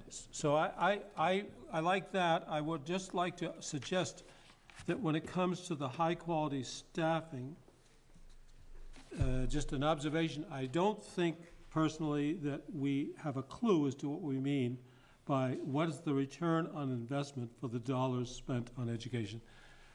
ROI is an immensely complicated thing, and I'll be very pleasantly surprised if the agency comes up with a plausible number on that in due course. I would advocate to you not only that we consider using is the school adequately staffed to meet EQS as a measure, but that we add also, what are we spending per student? It's true that the General Assembly didn't ask us to talk about spending per student, but they did ask us to speak about operating proficiency. And hello, duh, I mean, per student cost is about as good a single measure as there is. And if you combine that with the other measure, those two measures under accountability, I think you've got a kind of pretty good, you've got a reasonably good handle on operating efficiency. So I'm all for A1 and 2 or whatever it is, as I understand it to be, and suggesting only that when it comes to efficiency, we consider the ratio, the cost number. We weren't asked to, but we are entitled to consider other things, I think. So I'm going to remark, but one thing I did want to commend the agency on was the feedback that you were getting to was that we wanted something more than just test scores, but at the same time in data that's collected for all schools. And I know that was the challenge, is going through, and there's a lot of different things, but how can we do it in a fair way that's measured from all different schools? So I think just to piggyback on that, this is not just being set up for small school grants. Right. This is for every school in the state of Vermont, which is being judged in the exact same way. And so it doesn't make other schools stick out. They're all going through this snapshot. And so they're getting the information. So I did appreciate the agency digging, because I think that was the biggest challenge is, as Heather was saying on the phone, we don't fund our state agency. We have a federal agency of education, 70% federally funded, and 30%, so we can be smart about it. So if we can give the federal government this, but then also use it in other ways. So I thank you for finding that. Mark. So I also just have one clarification, if you don't mind, Mark. Yeah. I forgot to tell you, this, between the A's and the B's, you can do some mixing and matching. So as you're thinking between now and the next board meeting, realize that you can pick some from this column and some from that. Okay. I couldn't agree with you more, John, in terms of what you're talking about, in terms of using the options 1A and 2. However, if you look at the academic proficiency piece, out of those 8 subcategories, not having the chart in front of me in terms of schools that might qualify for the support grant, I'm not sure that 5 or 6 of those won't even address those schools, because we're talking about small elementary schools that are pre-K for some of them, and a lot of this, some of the test scores or the growth scores, the outcomes don't start until 3rd grade. Yep. Then you have questions about graduation, college and career ready, participation, and so forth. So, Yeah. That's the only. That's a good point. That's the Are only they? thing. I thought, Amy, could you speak to that? Yes. Oh, 'cause I all thought Amy said schools in the cohort of potential schools applying under this grant process, all schools will have 4 out of the 8 in the very first year. I don't remember which 4, but my purpose of meeting with the EQS team was to say how many of these will everybody have, and it's at minimum 4 of the 8 measures. They'll still only show the same green dot though, so it's a matter of how much data is behind that green dot. Krista, staffing, I have a concern about how we're applying the staffing ratio. So according to this chart, I mean, the most recent number is 5.15. It seems like there should be some standard deviation above the 5.15 that would still allow a small school to qualify, because the exact, using the ratio and comparing it to larger schools that could get the ratio down, seems like that's the Achilles heel of smaller schools. So I'd actually be open to a more generous standard on ratios. Okay. But is that, we don't have, that's in, so you're saying in this. It's 4.68 right now. But in this option that you have in A, it doesn't look at that number, Well, correct? that number is baked, so if you're in the A1 and A2 columns, for the student to staff ratio measures, an actual ratio is baked into the data, but it's not standing by itself. So if you wanted a true ratio just standing by itself, you might choose ratios from the B columns and plug it into the A's, for instance? Because it's multiple things going into that score. So if Sort of you how wanted, nuanced do you want to be? so if you wanted that, you'd have to go the B column. Does that make sense? All right, Phil's chomping at the bit here. I think so. First question I'd ask, has anybody modeled this? I modeled it on the last two slides with imaginary answers. So other than that, no. Okay. I think the first thing that needs to be done is get Brad running these numbers. And the first thing I think is going to happen is somebody's going to take you to court and lose. You'll lose. Because what's going to happen, and I have modeled this, by the way, is that it will systematically discriminate against the schools with the largest amount of poverty. We know full well that 50% of the small schools grant population is below the poverty level. And 44% of the state average is below the poverty level. So you're really taking away money from the needy who are barely spending at the state average anyway and giving it to the more affluent, or you're giving it to the state. That's going to be a real hard challenge. That's the biggest piece, and I would ask somebody to look at the APA standards for psychological testing. John, you want to respond to that? Well, I think Phil's right. But I think that we could make an effort to correct for that. The way there's so many good things going on here. I think Emily's trying to say we want to construct this so that if you don't meet the test of having been involved in mergers, that doesn't rule you out. If you do well in other ways, that could offset your weakness in one area. I've been sort of playing around with what would happen if we set up a simple table and let's say there's 4 categories of academic excellence, 4 subcategories. Mark's right, they don't all apply. And what would happen if we said, if you meet, you get 1 point, and if you exceed, you get another point? So if you're an exceeding school, you get 2 points. If you're a meeting school, you're 1 point. Because remember, we're supposed to be talking about excellence, and excellence is not average. So we want to recognize people who are meeting, which is good, but we want to really recognize people who are exceeding. So what happens if you score 2 points for I'm just looking for a simple scorecard. Hang on, Bill, I'm going to get to your concern. And you add up the numbers. So you got 4 numbers for academic excellence, 4 questions, and you tell us whether you don't meet, or you're approaching. You don't get anything for that, but you get a point for meeting, and you get another point for exceeding in any one of those. Do the same thing on equity. The equity measures, we'd have 4 of those on one on each of the 4 questions. And do the same on efficiency. I don't know if anybody agrees with me about having 2 efficiency measures. And add up the numbers. Weight them if you want, I don't care, but add them up. You get a number, and then put in some proxy number for being into a merger talk or not. Something that recognizes doing that, but which is not a deal killer for anybody, because the legislatures didn't give us very good instructions about this.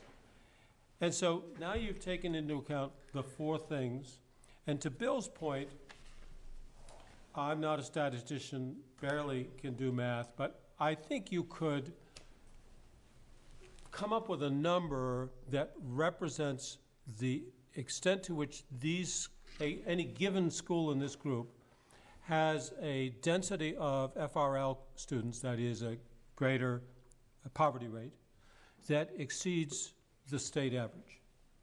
I mean, those numbers are readily available. You can find them online. And it's easy enough to do that. Okay. And then you say, all right, let's say the state FRL average is 45%, and this school is 90%. Well, I would just come up with an index that recognizes that difference and gives the school credit by multiplying a number times its score. So let's say its raw score is 16. I don't know how we get that. And there's an index that reflects the fact that this is a really, really challenged school. We should be essentially giving the school credit for that by pushing up its score to reflect the environment within which it's working. And so that then I grant you that it's statistically clumsy, but it's certainly a good faith effort to reflect the poverty challenges that some schools have. And by the way, and reflect some of the absence of poverty that a few of these schools also enjoy. Some of them are in very wealthy communities. And their scores look real good, but they actually shouldn't be rewarded for that because they're dealing with an easy population. So all I'm saying is that I think there's a comparatively simple way, using readily available data. Bill could devise an index of some sort that pushes up scores for poor schools, pulls them down for wealthy schools, and then you decide on a cutoff score. You say, after it's been factored up by whatever this index is, then any score above 22, or I don't care what the number is, that's going to get us some percentage of these schools qualifying, that would be the threshold score. So one concern that I want, Connor, this is getting back to one of the original problems we had that Emily was trying to solve for us, is that we need to have data that's collected. The legislator put this in, but put no funds to make it happen. The data's there.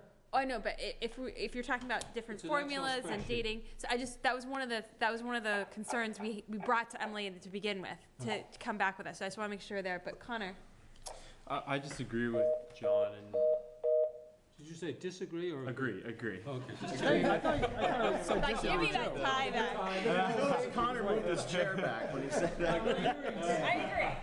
Yeah, give him his tie back.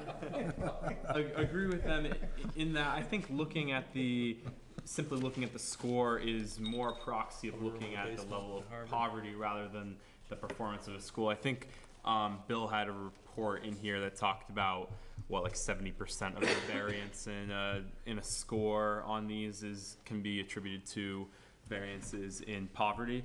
And so I think in actually comparing these between schools. Hold on, Heather. Don't blinking. Right here. We've got agreement going here. Let's keep moving. Hello. Hi, I'm here. Okay. All right.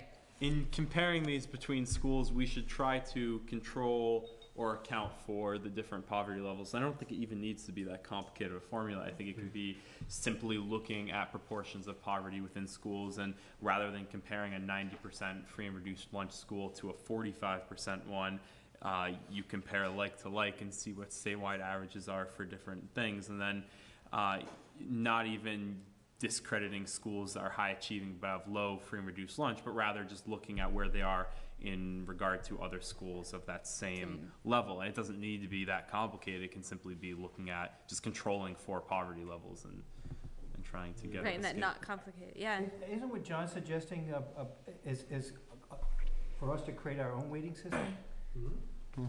Something like this. Well, it's using the same system, that it's using the same grid, but it's coming up with a numbering system within that grid. And a methodology. Yeah. Here's my, and I know Bill was talking about modeling. My one concern, and I've tried, and I don't normally do this, I've tried to ignore the data. Like, I know that there is one school that's more than 30 miles away from the other school, but I really tried not, because I know I can play with this data until I can figure out where I want the line to be drawn. And I really am concerned about that by modeling it out and coming up with a list of winners and losers before we really come up with what's fair isn't the way I want to go about it. I know normally my curious self would want to see, okay, what does this do? And I know that's not what you're saying, but that's just my one concern, is that somehow we'll share? That's the whole conundrum. Yeah. Do we rate this 1.4? Do we rate this 1.2? Do we get back in the back room and stir it around until the numbers come I mean, out? all this is arbitrary. What means 70? Why is 70 a C? Why is that a passing grade in most classes? Not quite true. What's that? That's quite true. Yeah. The legitimate way of doing this is the EQS without using the test scores. Because EQS is what the standards are for the state, and we're told that we would have this by next year in any case on the school level. And so that answers a whole lot of the problems. But comparing statewide to small schools, whether it's spending per student or ratios of teachers, I think without giving them a little bit of a advantage, I think that we're going to set those small schools up for failure. You have to build in a standard. Yeah. But can we just, to make sure we're clear, there is no education quality standard review per school. There is no, I mean, SU. We would have it. No, this data is reported by school. This is part of, like you're talking about, so this piece right here, the snapshot, this is what we used for ESSA. And what the education quality reviews is the snapshot yearly, and every 3 years, the SU gets the education quality review, and that's at the SU level. So there is nothing for a school level besides the snapshots. It's ESSA data. Right. That's why we crafted ESSA that certain way, is taking what we cared about from education quality review. So that's why there is, I just want to make sure we're really clear, there is no education quality review data per school. And the data that exists is SU every 3 years. The piece that does exist is the snapshot yearly, correct? Yes. Okay. All right. It's not a problem. All the data is available, or will be available by March of next year. December.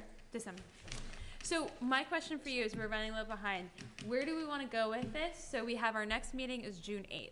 And so I need to have some direction. And the thing is, I need direction from the whole board. And it can't be after the meeting, send me email. I'm interested in this because that is way too confusing for the agency. And it needs to be here. So what's the direction the full board would like the AOE to go in? From what I'm hearing right now, people appreciate the A version. The A side here, which is looking at more of the snapshot data that is coming. So are we saying that the sort of just looking at test scores is out? That's what I'm hearing, correct? Can we, why don't we, maybe this is too, why don't you ask the question, then we'll go around and just, can we do it that way? I mean, versus just like. Can I take a crack at taking what John did, see if maybe I'm way off board? Yeah. Page 4. For those of us sitting around the table. Yep. That's the chart with the A1, A2, B1, B2. Yep. Go to John's route and assign each one of those blocks under A1, a scoring range from 0 to 2, 0, 1, and 2. And then 0 being below, being 1 being equal, 2 being exceeds? No, I guess it's 1 or 2. So okay. You're either going to get a 1 or a 2, or you don't get either. Nothing. No, wait, Mark. If you go back, you get 1, 2, 3, or 4 on the front page. If you're talking about those scores.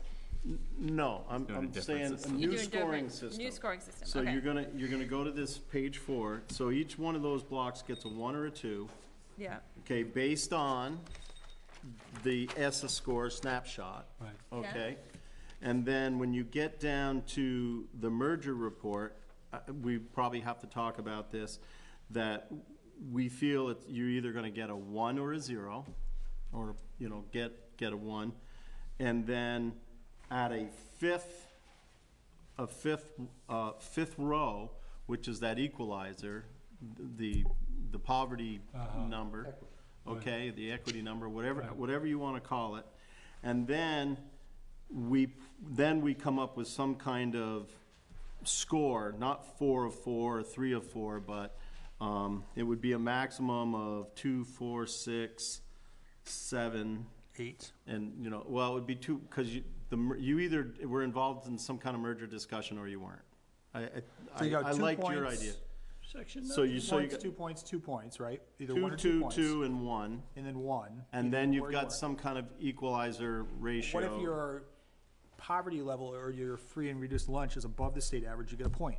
And otherwise you don't. Well, that's that fifth row, and I don't know what that number is. That gets you 8 points then, right? You could get as much as 8 or 9, and then we say you need to get 7 or 6 or whatever. We haven't been there yet. Right. Let's look at them. Let's look at the overall first. So that's how I understood what I heard. So can I have, and Stacy, so what I'm hearing from Mark is that you like the A version, not the B, but you would like a 5th column for poverty. No, a fifth row. Fifth row.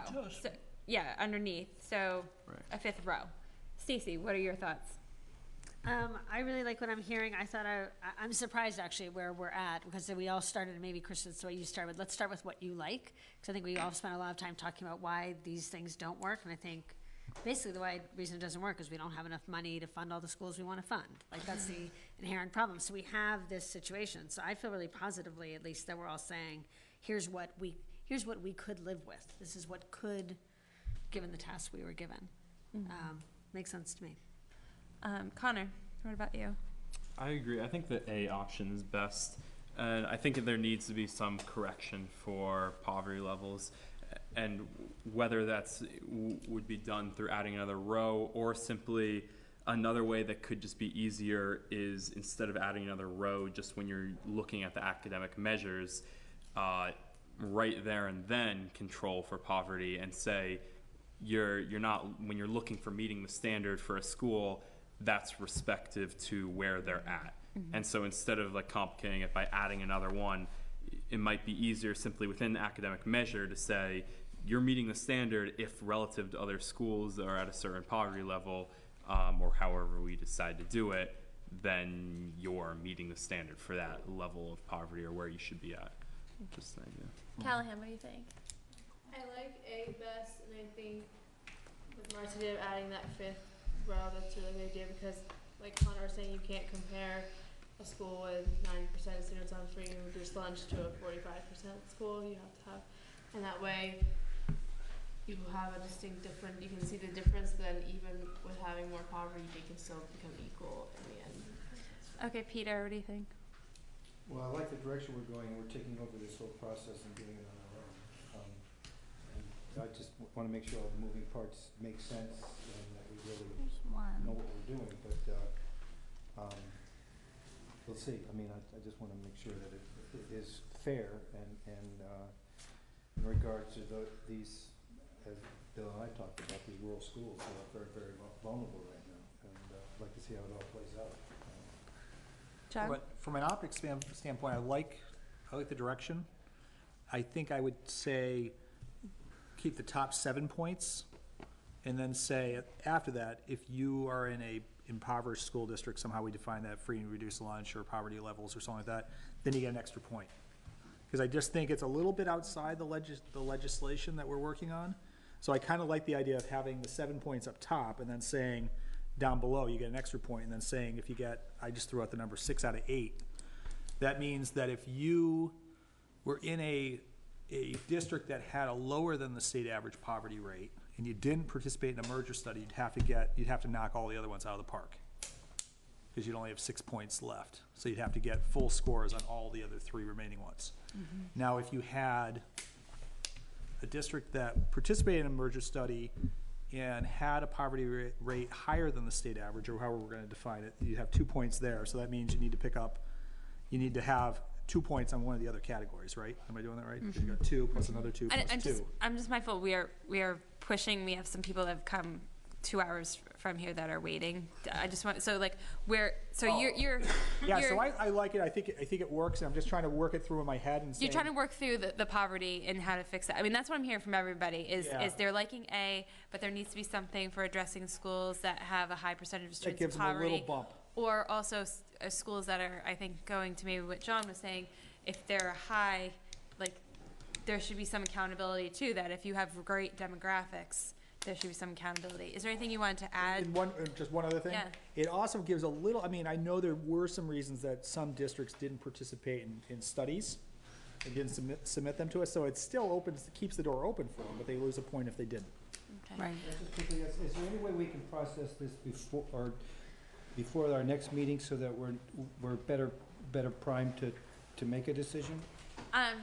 Maybe, yes, I might have a suggestion. I just want to hear from the last couple of people and make sure we're going in the same right direction. Everybody, it's the two of you. So, John. Well, I like the way Mark is taking this, and if we can be satisfied of sort of giving some bonus points for poverty. For example, let's say the statewide average is 45%, and the school has got a 70% poverty rate.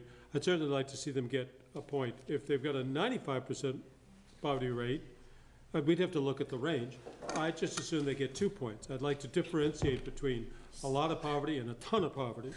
And conversely, it might be that we sort of downrate on the other end. If you're 20% or half the statewide poverty rate, you ought to be performing very, very well, and maybe that you get doctor point to compensate for that. But I like the idea of a point system as opposed to a factor or an indicator. Maybe Connor's right. Maybe the point system should be applied to the academic piece only. But I like a point system is simple. It's not precise. It's a bit arbitrary, but this whole thing is a bit arbitrary. One other thing, let's remember that the schools have 2 avenues to get to be approved as a small school for small school grants. Much of the conversation this morning gave the feeling that if we were blocked here, we were screwed. Well, you're not. You've got 2 ways to go. Sorry for the technical language. And if there are 2 options.